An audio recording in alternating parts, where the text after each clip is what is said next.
नमस्कार, आप देख रहे हैं न्यूज़ 21 और मैं हूँ आपके साथ मेघा जैन। आज मेरे साथ वही भारतीय जनता पार्टी के कर्मठ कार्यकर्ता राकेश कुशवाहा जी है। आइए सीधे उनसे बात करते हैं और जानते हैं कि प्रदेश की राजनीति को वो कैसे देखते हैं, भव्य राम मंदिर के उद्घाटन को वो कैसे देखते हैं, युवाओं में कैसे शक्ति और जागृति पैदा हो, इसके लिए वो क्या प्रयास कर रहे हैं। न्यूज़ 21 में आपका बहुत बहुत मैडम नमस्ते। मेरा पहला सवाल भगवान राम से शुरुआत है। भगवान राम का ये भव्य मंदिर और प्रदेश की राजनीति, क्या दोनों अलग अलग हैं या दोनों एक ही पटल पर चल रहे हैं? आप कैसे देखते हैं? भगवान राम जी हमारे कुशवाहा समाज के, हम तो लव कुश मतलब हम राम जी के वंशज हैं। और राम जी के वंशज है तो 14 साल राम जी ने वनवास काटा था। वनवास काट के जब अयोध्या आए थे तो हम जितने भी देशवासी हैं, सबसे मेरा नम्र निवेदन है कि जिस प्रकार जब देशवासियों ने उस समय स्वागत करा था, आज जैसे राम मंदिर का निर्माण होने जा रहा है, तो ये राम जी ने 14 बरस काटे थे। ये राम मंदिर बनने के लिए तो कहने कितने बरस कट गए।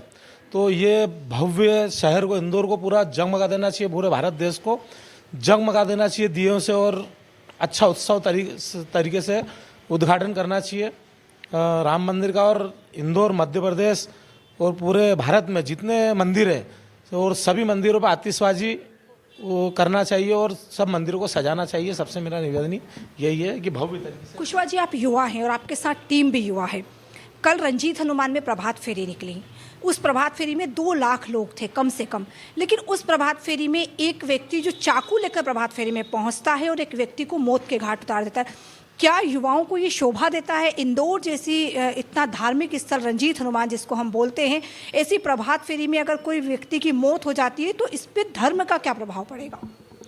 धर्म का प्रभाव ये पड़ेगा, अपन हिंदू लोग हैं, अपन लोगों को सोचना चाहिए कि आज जो रंजीत बाबा का प्रभात फेरी जो निकलती है, ये इंदौर शहर में बहुत बड़ा आयोजन है और ये मंदिर की तरफ से होता है। इसके अंदर ना कोई संगठन कोई करता है, तो इस सारे धर्म प्रेमी लोग मिलकर करते हैं इसको। तो ऐसी घटना होना बहुत दुख का कारण है। इसमें बहुत दुखद महसूस करता हूँ मैं। ऐसा हिंदू युवाओं को करना नहीं चाहिए। अपनी अगर दुश्मनी है तो उसको मिटाना चाहिए और दुश्मनी ख़त्म करना चाहिए। ऐसे कार्य नहीं करना चाहिए। इससे बहुत दुख हुआ हमें। कुशवाहा जी, प्रदेश की राजनीति पर हम आते हैं। किस तरीके से प्रदेश की राजनीति का आलम बदला? हमने देखा कि भारतीय जनता पार्टी ने कांग्रेस को ऐसी पछाड़ दी कि वो कह रहे हैं जहर खाने के पैसे नहीं बचे हमारे पास, और अभी भी नहीं मान रहे हैं। अभी भी लगातार कह रहे हैं कि लोकसभा हम जीतेंगे। कुछ तो छोड़ दीजिए उनके लिए। ऐसा जैसा आज बोल रहे हैं, ऐसा ये पहले भी बोल रहे थे। सबको ऐसा लग रहा था कि कांग्रेस की गवर्नमेंट आएगी, कांग्रेस की गवर्नमेंट आएगी। ऐसा कुछ नहीं हुआ, क्योंकि ये जो प्रचंड जीत है, ये सब कार्यकर्ताओं की जीत है, मतदाताओं की जीत है, युवाओं की जीत है। और हिंदू जो धर्म जगह है, हिंदुत्व जो जगह है, अभी और भी बाकी रह गया है। अगर बोला जाए तो अभी हिंदुत्व पूरा जगह नहीं, हिंदुत्व को जागना पड़ेगा। उसके लिए हमें और कार्य करना पड़ेंगे। उसके लिए हिंदुत्व को और जगाना पड़ेगा हमें कि और प्रचंड जीत आए, क्योंकि जो चल रहा है ये अच्छे नहीं चल रहा है। अभी आपने न्यूज़ों में सुना होगा, एक मुस्लिम बोलते हैं कि बोले तुम बना लो, हमारा मौका आएगा हम तोड़ेंगे। तो बोल देंगे और तोड़ देंगे, तुम्हारा मौका तो जीवन में कभी इनका मौका ही नहीं आए। तो ऐसा हिंदुओं को, एक एक बच्चे को, एक एक हर वर्ग को जागना पड़ेगा हिंदुओं को, और ऐसे लोगों को मुंह तोड़ जवाब देना पड़ेगा। स्वामी प्रसाद मौर्य जो कि बहुत बड़े लीडर है यूपी में, उन्होंने एक बयान दिया था कि हिंदू धर्म डेंगू है, मलेरिया। स्टेलिन ने भी ये बात कही थी। स्वामी प्रसाद मौर्य और कई भारतीय मतलब अलग अलग राजनीतिक के लोग ये बात कहते रहते हैं कि हिंदू धर्म ये है, हिंदू धर्म वो है, हिंदू धर्म को ख़त्म हो जाना चाहिए। आज आप ऐसे लोगों को क्या संदेश देंगे? क्योंकि कहीं ना कहीं वो भी राम के नाम पर तो खेलते हैं, लेकिन राम की बुराई करने से नहीं चूकते। ऐसे लोगों को अपन क्या बोलेंगे? तो उनकी बुद्धि या तो भ्रष्ट हो गई है, उनकी बुद्धि काम नहीं कर रही है, जो ऐसे शब्द बोल रहे हैं और ऐसी वाचना दे रहे हैं और ऐसे विवेचना कर रहे हैं। यह गलत है, इन लोगों को नहीं करना चाहिए।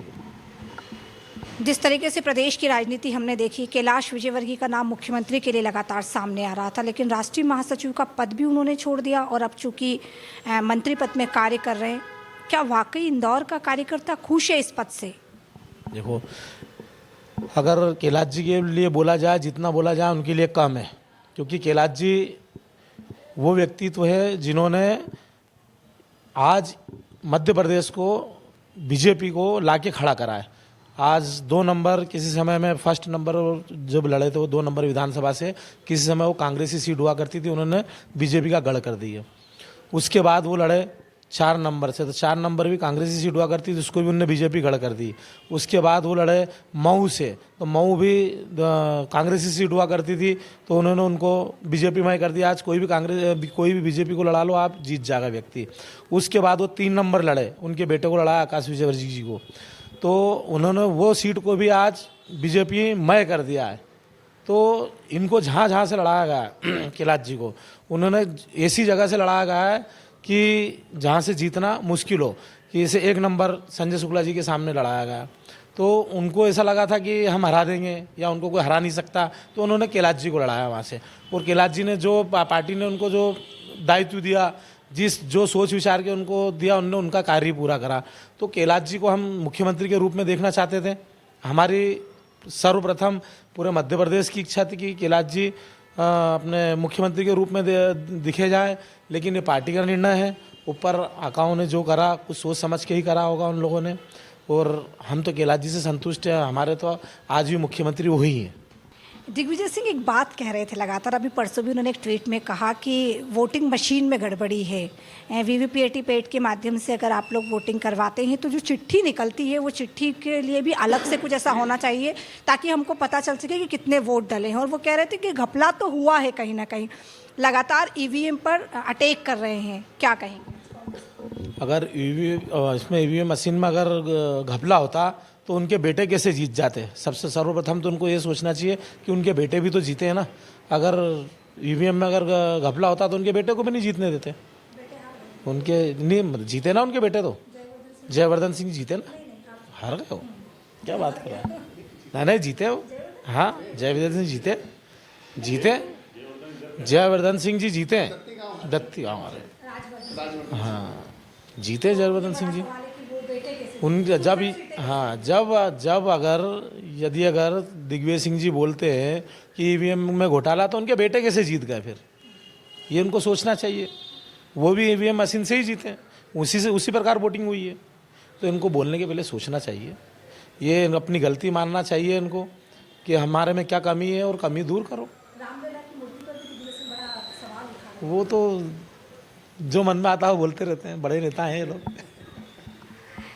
मेरा सवाल यही है कि जिस तरीके से इंदौर शहर लगातार आगे बढ़ रहा है, वो आर्थिक दृष्टि से देखा जाए, राजनीतिक दृष्टि से देखा जाए, लेकिन एक चीज़ एज अ पत्रकार भी मुझे हमेशा सताती रहती है, मैं हमेशा इस पर बात करती हूँ लोगों से, जिस तरीके से युवाओं में नशे का कारोबार बढ़ रहा है। आज हर 2 घर छोड़ के नशा युवाओं के लिए इतना आदी हो चुका है, ना वो परिवार देखता है, ना वो पत्नी देखता है, ना वो बच्चे देखता है, वो लगातार शिकार हो रहा है। जिस तरीके से नशे से अटैक हो रहा है, तो भारतीय जनता पार्टी कभी नशे पर शिकस्त क्यों नहीं कसती? जबकि उमा भारती लगातार ये बात कह रही थी कि नशे पर आपको शिकस्त कसनी चाहिए।